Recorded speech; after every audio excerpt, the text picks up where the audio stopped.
A gente tem aqui a melgueira e ele desenvolveu também os quadros removíveis, que isso é muito importante no nosso manejo, né? E isso também aumentou exponencialmente a produção de mel.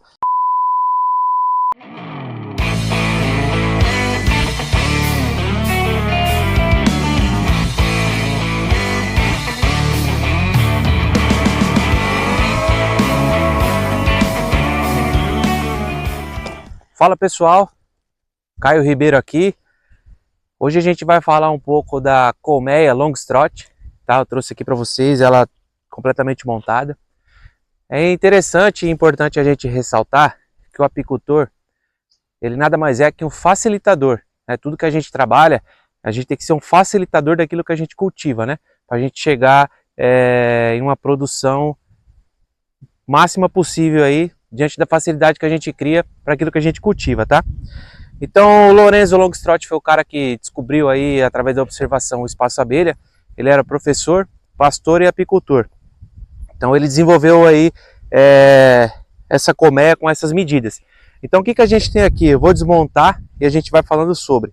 Então a gente tem aqui o fundo da colmeia, a gente tem aqui o ninho, a gente tem aqui entre o ninho e a melgueira, a gente tem o que a gente chama de tela excluidora de rainha. A gente tem a melgueira e a gente tem a tampa, né?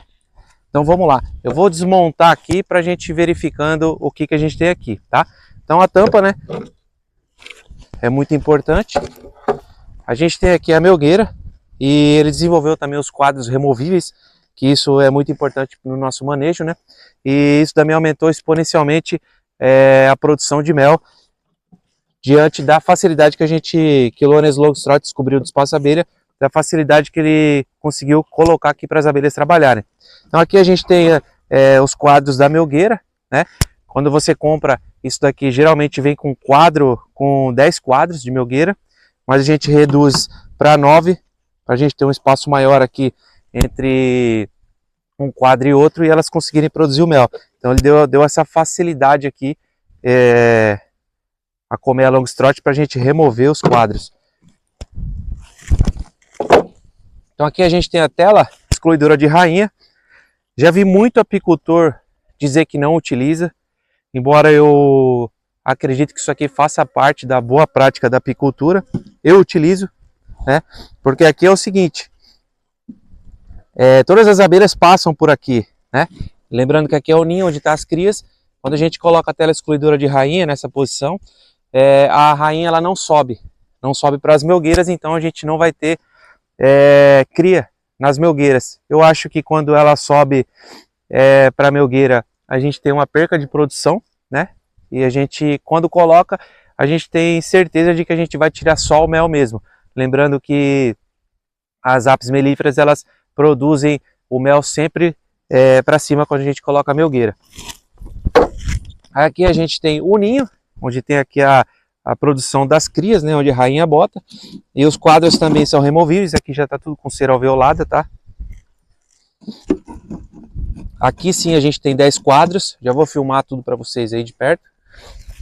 E a gente tem o fundo. O fundo é bem interessante, que a gente tem duas condições aqui, no que foi desenvolvido, né? A gente tem duas medidas daqui do fundo até o início aqui, que a gente tem que deixar o espaço para as abelhas entrarem e saírem. Só que olha que legal, aqui a gente também pode utilizar essa parte do fundo, porque aqui a gente tem um tamanho reduzido nesse espaço aqui. Então esse de baixo aqui é maior e esse de cima aqui é menor. Então a gente pode, para regiões mais frias, a gente utiliza um lado do fundo. Para regiões mais quentes, a gente utiliza o outro lado do fundo. Isso facilita na refrigeração ou aquecimento do ninho, tá bom? Então para montar é simples, a gente tem o fundo, o ninho. Isso aqui eu tô levando em consideração o enxame adulto, tá? A gente fazer esse tipo de montagem aqui.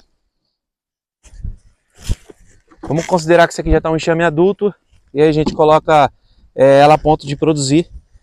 A gente coloca a tela excluidora. E a gente coloca aqui a melgueira. E a tampa. Depois a gente normalmente coloca aqui um pedaço de telha em cima para cobrir, tá bom? Vou pegar aqui para a gente ver de perto.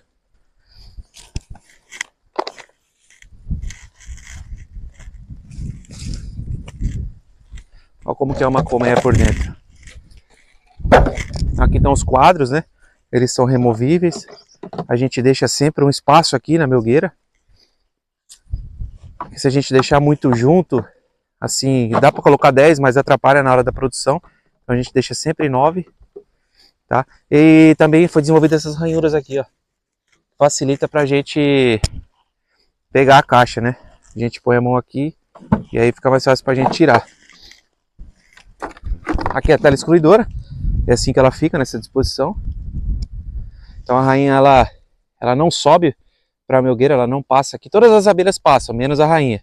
E aqui o espaço foi desenvolvido para todas passarem, menos a rainha.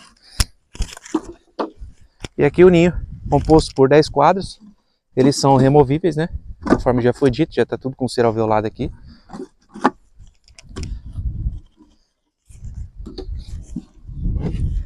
E o fundo. Esse é o fundo, onde a gente pode utilizar tanto um lado quanto o outro. Pô, pessoal, então essa é a disposição aí de uma colmeia que foi desenvolvida pelo Lorenzo Longstrot, tá? Quero produzir minha colmeia, o que eu posso fazer? Existe uma norma que rege, tem todas as medidas, tudo certinho, para que não saia do padrão, tá? Eu vou colocar aqui a norma, tá? Pode dar uma olhada aqui, quem tiver curiosidade quiser produzir sua caixa. E é interessante também, se você for comprar suas caixas, perguntar se o fabricante está seguindo essas normas. Geralmente sim, tá? Porque todas as partes que estão aqui dispostas, você pode comprar ela separada. Se eventualmente vier a ser danificado o fundo, por exemplo, vou comprar só um fundo, mas o meu ninho tá bom. Então, a hora que você comprar o fundo só para substituir, ele vai encaixar com o ninho. E assim sucessivamente, a melgueira, os quadros, né? Quadro que a gente acaba sempre trocando quando ele vem a estragar. Então é importante a gente saber disso, tá bom? Tudo tem a sua medida, a sua norma, tudo certinho, tá bom? Essa norma ela é regida pela BNT, tá aqui o número. Para quem quiser conhecer, ter somente um conhecimento aí, ou para quem quiser produzir. Tá bom, pessoal? Então o vídeo de hoje foi esse. Agradeço a atenção de todos. Se você não é inscrito, se inscreve no canal. Curte pra gente. Comenta aí se você conhece outros tipos de colmeias. Se você produz a sua colmeia ou se você compra aí, se você acha mais viável, né? Tá bom, pessoal? Mais uma fonte de renda aí também para quem quiser produzir a colmeia. Tá aí também. É um trabalho que necessita. Dá para você vender aí colmeia pro Brasil inteiro. Tá bom, pessoal? Muito obrigado, fiquem todos com Deus, hein?